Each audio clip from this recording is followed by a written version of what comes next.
নির্বাচনে বিএনপি, ভারত ও আওয়ামী লীগের যোগসাজশের আশঙ্কা নাহিদ ইসলামের। গ্রামের মানুষ কষ্টে রয়েছে, এটি বাস্তব সামাজিক সত্য বললেন মির্জা ফখরুল। দ্রুত স্বাভাবিক হতে পারে ভারতীয় ভিসা কার্যক্রম।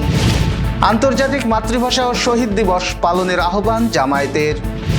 যশোর শহরে শতাধিক অবৈধ স্থাপনা উচ্ছেদ। টিসিবির তেলের কার্টুনে মিলল পানির বোতল, চালান ফেরত।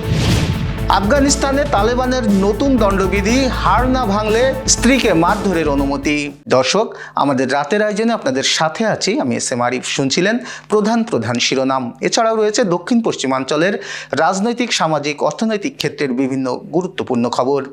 বিস্তারিততে যাওয়ার আগে আপডেট খবর পেতে গ্রামের কাগজের ইউটিউব চ্যানেল সাবস্ক্রাইব এবং ফেসবুক পেজ ফলো করে রাখুন।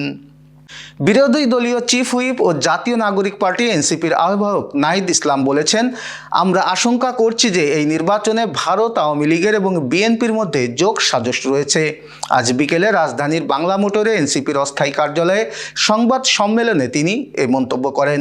তিনি বলেন, আওয়ামী লীগের ভোট ব্যাংকটাকে বিএনপি নিজের মধ্যে নেওয়ার চেষ্টা করেছে। এটা আমরা আগেও বলেছি, এটা নতুন কথা না। বিএনপির বিভিন্ন বক্তব্য, মঞ্চে জয় বাংলা স্লোগান দেওয়া এবং আওয়ামী লীগের লোকজনদেরকে পুনর্বাসন করা, হত্যা মামলার আসামিদেরকে দলে ভেড়ানো, এগুলো স্থানীয় পর্যায়ে হয়েছে। কিন্তু আওয়ামী লীগের ভোট ব্যাংকের বিনিময়ে যদি তাদের পুনর্বাসন করা হয় তাহলে প্রতিহত করা হবে। গত 1.5 বছরে প্রশাসন অনেক জায়গায় ব্যর্থ হলে জনগণ প্রতিরোধ করেছে। ফ্যাসিস্ট বিরোধী জনগণ তা প্রতিরোধ করেছে। এ সময় নাহিদ ইসলাম আরও বলেন, সারা দেশে জেলায় উপজেলায় বিচার চলমান। আওয়ামী লীগের কার্যালয় খোলা হচ্ছে আর মিডিয়ায় উৎসবের সঙ্গে প্রচার করছে এবং উৎসাহ দিচ্ছে। গণ অভ্যুত্থান পরবর্তী প্রথম এই নির্বাচনের মাধ্যমে রাষ্ট্র সংস্কার, ফ্যাসিবাদের বিচার নিশ্চিত এবং দুর্নীতিমুক্ত সুশাসনের যে স্বপ্ন ছিল তা বর্তমানে প্রশ্নবিদ্ধ এবং আশাহত বলে তিনি সংবাদ সম্মেলনে উল্লেখ করেন।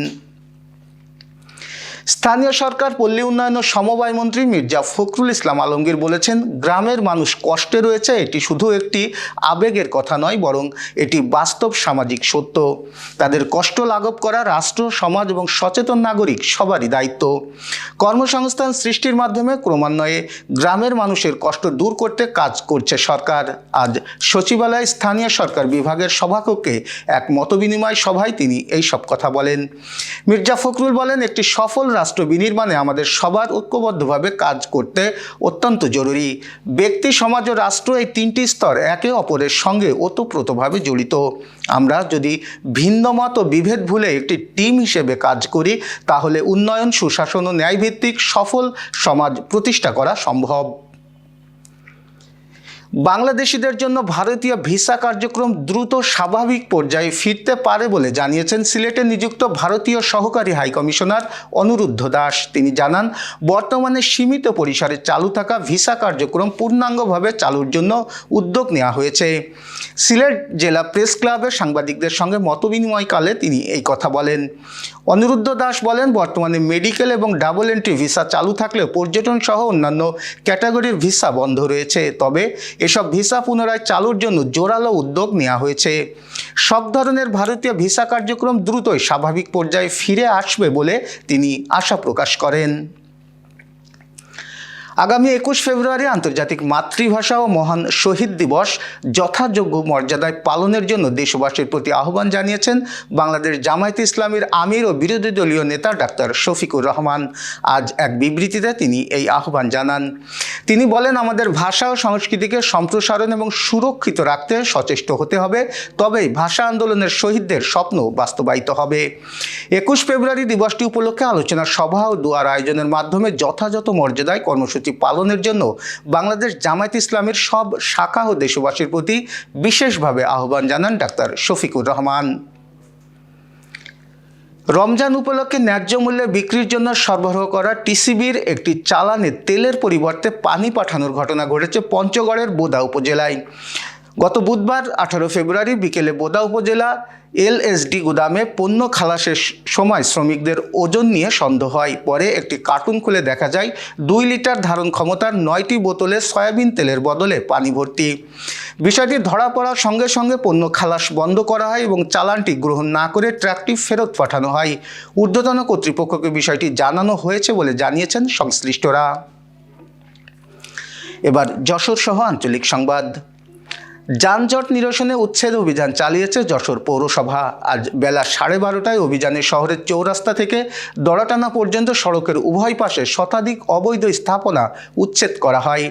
পৌর নির্বাহী কর্মকর্তা জাহিদ হোসেনের নেতৃত্বে অভিযান পরিচালনা করা হয়। এই সময় সড়কের উপর গড়ে ওঠা অবৈধ অস্থায়ী দোকান, বর্ধিত শেড এবং ফুটপাত দখল করে রাখা বিভিন্ন দোকানের মালামাল সরিয়ে নেওয়ার পাশাপাশি মালিকদের সতর্ক করা হয়। অভিযানে পৌরসভার কর্মকর্তাদের পাশাপাশি পুলিশ সদস্যরাও উপস্থিত ছিলেন। যশোরের অভয়নগরের তাদাব্বুরুল কোরআন ফাউন্ডেশনের পক্ষ থেকে প্রতি বছরের মতো এবারও পহেলা রমজানের রোজাদার ব্যক্তিদের সম্মানে ইফতার ও খাদ্য সামগ্রী বিতরণ করা হয়েছে। আমাদের প্রতিনিধি জাকির হোসেন হৃদয় জানিয়েছেন, আজ সকালে নোয়াপাড়া সরকারি মহাবিদ্যালয় চত্বর এলাকায় 65 জন এবং ধোপাদি হাড়িভাঙা এলাকায় 20টি পরিবারের হাতে ইফতারের জন্য খাদ্য সামগ্রী বিতরণ করা হয়। এ সময় উপস্থিত ছিলেন ফাউন্ডেশনের চেয়ারম্যান ডক্টর শেখ মোহাম্মদ মাহাদি হাসান সহ অন্যান্য নেতৃবৃন্দ। বাগেরহাটের মোড়লগঞ্জের খাউলিয়া ইউনিয়ন বিএনপির সভাপতি প্রবীণ রাজনীতিবিদ আলহাজ মোহাম্মদ সেলিম মিয়া আর নেই। আজ আসর নামাজের পর এসপি রাশিদিয়া মাধ্যমিক বিদ্যালয়ের মাঠে তার জানাজায় সর্বস্তরের মানুষের ঢল নামে। রাজনৈতিক সহকর্মী, সামাজিক সংগঠন এবং সাধারণ মানুষ অংশগ্রহণে জানাজা পরিণত হয় এক আবেগঘন বিদায়ে। আমাদের প্রতিনিধি গণেশ পাল জানিয়েছেন, ঢাকায় চিকিৎসাধীন অবস্থায় বুধবার রাতে ইন্তেকাল করেন সেলিম মিয়া। দীর্ঘ রাজনৈতিক জীবনে দলকে সুসংগঠিত করতে গুরুত্বপূর্ণ ভূমিকা রাখেন তিনি। Renaissance hospital and diagnostic centre. রেনেসাতেই মিলছে কম খরচে উন্নত সেবা। তাই নিশ্চিন্তে আমাদের সেবা নিন, সুস্থ থাকুন। Renaissance hospital and diagnostic centre, সদর হাসপাতাল মোড়, দড়াটানা, যশোর। দর্শক, শেষ করব আন্তর্জাতিক সংবাদ দিয়ে। নারীদের বিরুদ্ধে আরও কঠোর আইন জারি করেছে তালেবান শাসিত আফগানিস্তান।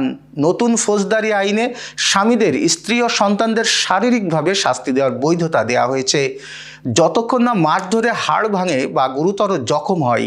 90 পৃষ্ঠার এই দণ্ডবিধিতে তালেবান নেতা হিবাতুল্লাহ আখুন্দজাদের স্বাক্ষর রয়েছে। আইনে বলা হয়েছে, দৃশ্যমান আঘাত বা হাড় ভাঙলে স্বামীর সর্বোচ্চ 15 দিনের কারাদণ্ড হতে পারে, তবে নির্যাতন আদালতে প্রমাণ করতে হবে স্ত্রীকেই।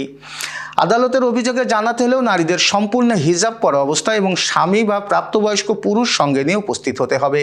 এছাড়া স্বামীর অনুমতি ছাড়া আত্মীয়ের বাড়িতে গেলে স্ত্রীর সর্বোচ্চ 3 মাসের কারাদণ্ডের বিধান রাখা হয়েছে। নতুন দণ্ডবিধিতে সমাজকে 4 শ্রেণীতে ভাগ করে অপরাধীর সামাজিক অবস্থান অনুযায়ী শাস্তির ভিন্নতাও নির্ধারণ করা হয়েছে। এই ছিল আজকের রাতের আয়োজন। এরপর সকালের খবর দেখার আমন্ত্রণ জানাচ্ছি। পবিত্র রমজানে ইফতারের থেকে সাহরি পর্যন্ত পর্যাপ্ত পানি পান করুন, বিদ্যুৎ ব্যবহারে সাশ্রয়ী হন এবং সেই সাথে সচেতন হন পানির অপচয় রোধে এবং মশাবাহিত রোগ সম্পর্কে। শুভরাত্রি।